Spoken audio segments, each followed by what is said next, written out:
Assalamualaikum warahmatullahi wabarakatuh. Perkenalkan, nama saya Dinda Nur Aisyah, perwakilan dari kelompok 4 akan menjelaskan tentang asuhan keperawatan pada klien dengan asma.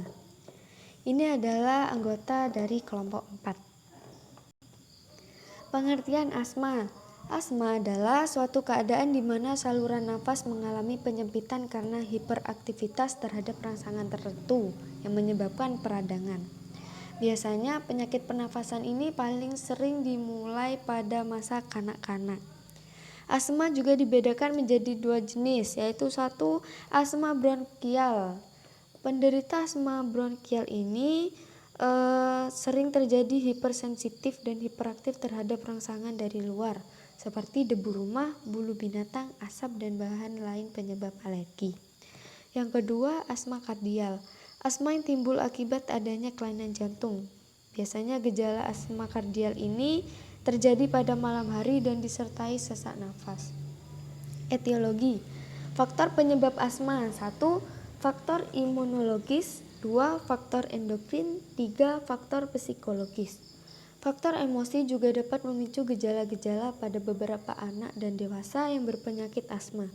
Tetapi penyimpangan emosional atau sifat-sifat perilaku yang dijumpai pada anak asma tidak lebih sering daripada anak dengan penyakit cacat kronis yang lainnya. Patofisiologi. Secara histologis terlihat adanya sumbatan yang terdiri dari mukus glikoprotein dan eksudat protein plasma yang memperangkap debris yang berisi sel-sel epitel yang terkelupas dan sel-sel inflamasi.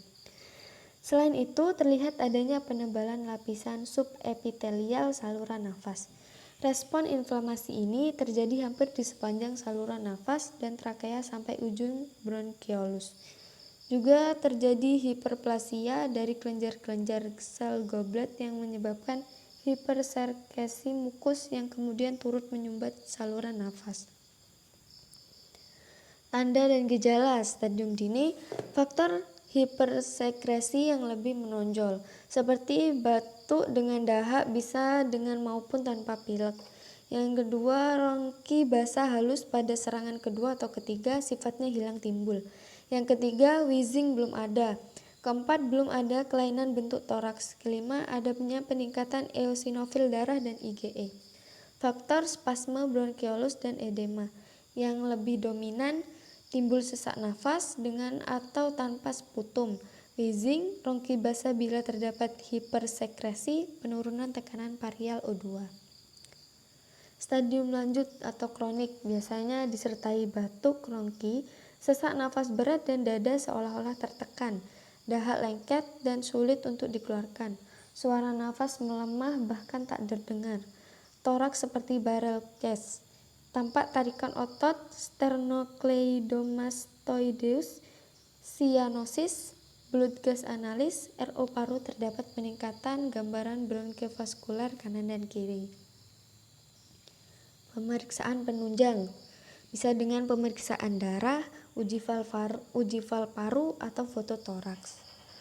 Pemeriksaan darah, hasilnya akan terdapat eosinofilia pada darah tepi dan sekret hidung. Bila tidak ada eosinofilia, kemungkinan bukan asma. Selain itu juga dilakukan uji turbekulin dan uji kulit dengan menggunakan alergen. Uji val paru. Alat yang digunakan untuk uji val paru adalah peak flow meter. Caranya, anak disuruh meniup flow meter beberapa kali dan dicatat hasilnya.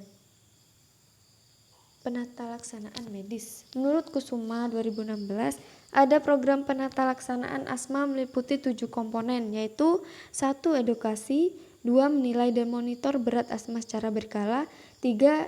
Identifikasi dan mengendalikan faktor pencetus, 4. Merencanakan dan memberikan pengobatan jangka panjang, 5. Menetapkan pengobatan pada serangan akut. Yang ke-6 dan ke-7 mungkin tidak kelihatan.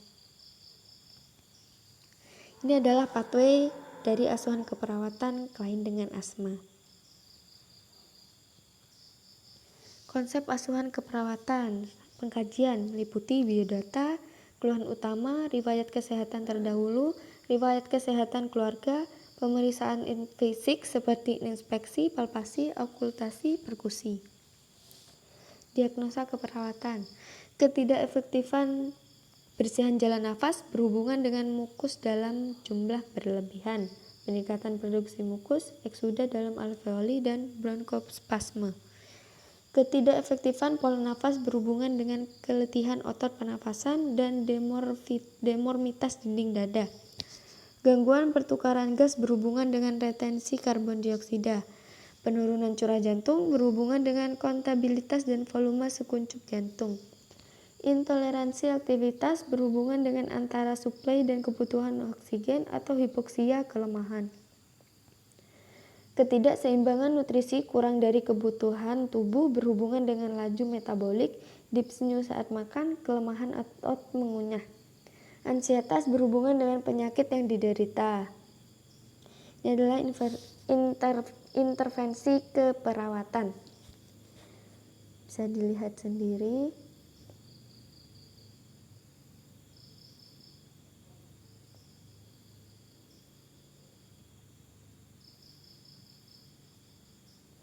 Nah, di sini kita akan menjelaskan implementasi dan evaluasi. Implementasi biasanya hindari alergen dan meredakan bronkospasme. Evaluasi, tanyakan ke keluarga mengenai upaya membasmi atau menghindari alergen. Amati anak untuk adanya tanda dan gejala pernafasan. Kaji kesehatan umum anak. Amati anak dan tanyakan keluarga mengenai infeksi atau komplikasi lainnya. Tanyakan anak tentang aktivitas sehari-hari. Tentukan tingkat pemahaman keluarga dan anak terhadap kondisi. Kesimpulan, asma bronkial adalah kondisi yang berulang di mana rangsangan tertentu mencetus saluran pernafasan menyempit untuk sementara waktu sehingga mempersulit jalannya pernafasan. Disebabkan adanya kontraksi otot di sekitar bronkus sehingga terjadi penyempitan jalan nafas. Adanya pembengkakan membran bronkus, terisinya bronkus oleh mukus yang kental. Faktor pencetus asma bronkial antara lain faktor genetik, stres cuaca, alergi, lingkungan, dan aktivitas yang berat. Agar terhindar dari asma, maka hindari faktor pencetus tersebut. Terima kasih.